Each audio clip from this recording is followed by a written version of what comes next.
Bom dia, pessoal. Matéria da Folha. Investigação dos Estados Unidos mira Pix e 25 de março. Brasil vê ação de Big Techs. Resumo da matéria. O governo dos Estados Unidos, sob o comando do presidente Donald Trump, abriu uma investigação comercial contra o Brasil, acusando o país de práticas desleais em áreas como comércio digital, proteção de propriedade intelectual e políticas ambientais. O documento do Escritório do Representante de Comércio dos Estados Unidos destaca duas questões específicas: o sistema de pagamento instantâneo PIX e a Rua 25 de Março, em São Paulo, conhecida como um polo de comércio de produtos falsificados. O PIX é criticado por supostamente favorecer serviços governamentais em detrimento de empresas privadas, enquanto a 25 de março é apontada como um exemplo da falha do Brasil no combate à pirataria, com o escritório alegando que o país não aplica penalidades suficientes para coibir a falsificação. Além disso, a investigação aborda preocupações com as regulações brasileiras sobre Big Techs, especialmente após decisões do Supremo Tribunal Federal que responsabilizam plataformas por conteúdos ilegais postados por usuários, mesmo sem ordem judicial. O governo americano argumenta que essas medidas aumentam riscos econômicos para empresas como Meta e Google, que operam no Brasil. O advogado-geral da União, Jorge Messias, rebateu, afirmando que a motivação por trás das tarifas anunciadas por Trump é o temor das Big Techs em perder influência diante de regulações mais rígidas no país. A investigação também cobre temas como tarifas preferenciais concedidas a outros países, como Índia e México, suposto enfraquecimento do combate à corrupção, barreiras ao etanol americano e desmatamento ilegal.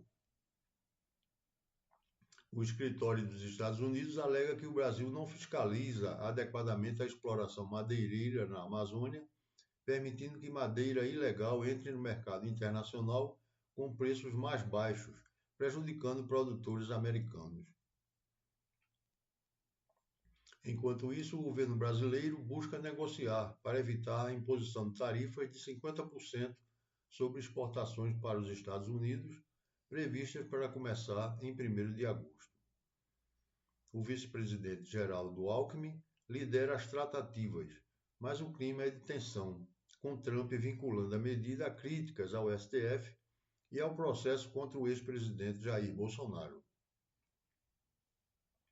Especialistas alertam que a investigação pode levar a sanções difíceis de reverter, afetando setores como agronegócio e tecnologia. A investigação reflete um conflito comercial amplo, com os Estados Unidos pressionando o Brasil em múltiplas frentes, desde políticas digitais até questões ambientais, enquanto o governo brasileiro enxerga nas ações de Trump uma resposta às regulações locais que desafiam o poder das Big Techs. O desfecho poderá impactar não só a relação bilateral, mas também a economia brasileira em um momento delicado. Matéria de O Globo. Indignado. Brasil pede que Trump negocie tarifaço e critica a investigação dos Estados Unidos sobre PIX. Resumo da matéria. O governo brasileiro manifestou indignação com a decisão do presidente dos Estados Unidos, Donald Trump, de impor tarifas de 50% sobre produtos brasileiros a partir de 1º de agosto, medida que ameaça setores como café, suco de laranja e aviação. A medida é vista como retaliação política devido ao processo judicial contra o ex-presidente Jair Bolsonaro, aliado de Trump, e à regulação brasileira de Big Techs. O vice-presidente Geraldo Alckmin lidera negociações urgentes para evitar a medida, destacando que os Estados Unidos têm superávit comercial com o Brasil e que as tarifas prejudicariam ambos os países. Além das tarifas, os Estados Unidos iniciaram uma investigação comercial que inclui críticas indiretas ao PIX, sistema de pagamento instantâneo brasileiro, acusando o país de práticas desleais por favorecer um serviço estatal em detrimento de empresas como Visa, Mastercard e Meta, dona do WhatsApp Pay. O governo brasileiro rebateu, afirmando que o PIX é um modelo de inclusão financeira e soberania, com 175 milhões de usuários e movimentação de 26,4 trilhões de reais em 2024. Especialistas apontam que o sistema incomoda os Estados Unidos por reduzir a dependência do dólar em transações internacionais e por seu potencial uso no BRICS, ameaçando a hegemonia do sistema financeiro americano. A investigação também menciona a Rua 25 de Março, em São Paulo, como polo de pirataria, alegação rejeitada por lojistas e pelo prefeito Ricardo Nunes, que destacam ações de fiscalização. Enquanto isso, setores empresariais dos Estados Unidos, como a US Chamber of Commerce, pressionam por diálogo, alertando que as tarifas elevarão custos para consumidores americanos e prejudicarão empresas norte-americanas dependentes de importações brasileiras. O conflito comercial reforçou a união política no Brasil, com o Congresso e Executivo defendendo a soberania nacional, enquanto Trump enfrenta críticas até de aliados de Bolsonaro, divididos entre lealdade política e os impactos econômicos das tarifas. O governo Lula, por sua vez, aproveita o momento para fortalecer sua imagem como defensor dos interesses nacionais, enquanto busca alternativas diplomáticas para evitar uma guerra comercial. A crise expõe tensões geopolíticas, desde o embate com as Big Techs até a disputa por influência financeira global, com o PIX como símbolo de inovação brasileira e alvo de resistência dos Estados Unidos.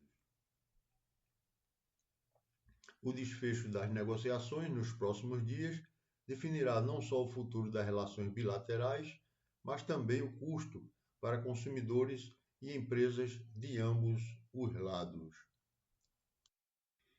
Matéria do Estadão. Moraes valida decreto do IOF. Taxação de risco sacado é revogada. Resumo da matéria.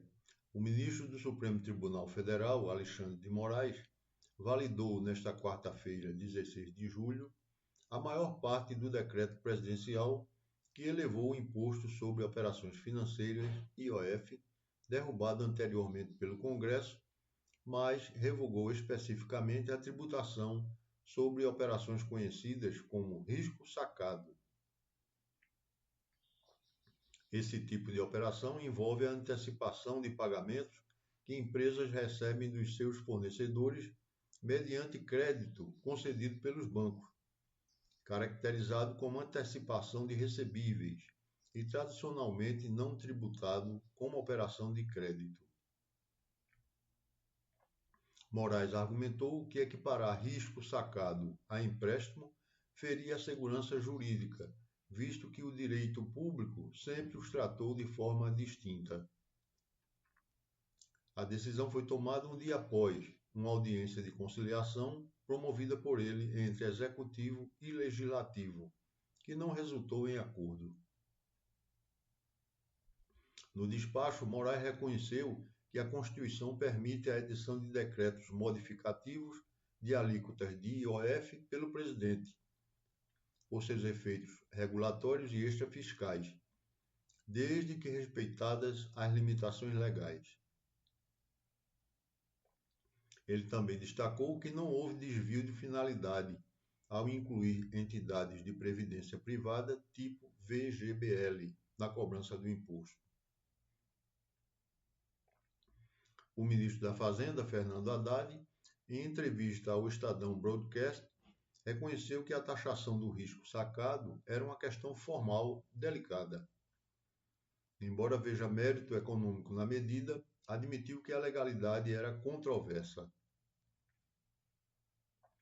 A Fazenda já havia diminuído essa tributação em decreto anterior, pressionada pelo setor financeiro, mas empresas continuavam questionando a constitucionalidade da cobrança, alegando que se tratava de nova incidência de IOF, exigindo aprovação legislativa. Com a retirada do risco sacado, as projeções de arrecadação caem em R$ 450 milhões para 2025 e R$ 3,5 bilhões para 2026.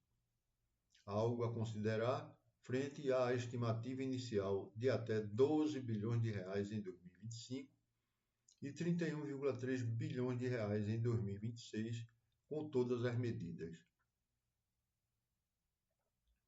O impacto da decisão foi sentido com certa volatilidade no mercado financeiro. Segundo o Estadão Investidor, a indefinição sobre o IOF provocava aversão a risco, pressionando o dólar e o Ibovespa. Os investidores ficaram sem clareza sobre operações de crédito, câmbio e aplicações.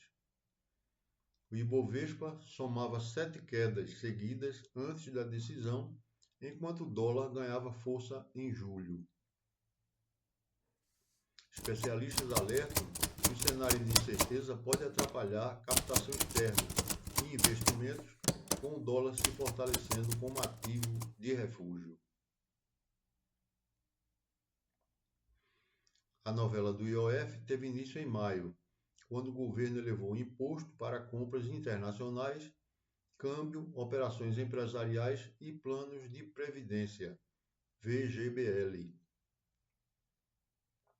Após forte reação do mercado, o governo recuou e publicou novo decreto em 23 de maio.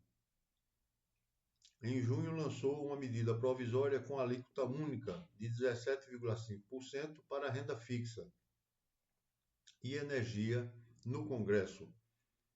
Derrubou o decreto em 25 de junho. O presidente recorreu ao STF em 1º de julho, alegando que o Congresso extrapolou limites legais. Em 4 de julho, Moraes suspendeu em decisão monocrática tanto os decretos do governo quanto o veto do Legislativo, ordenando uma audiência de conciliação.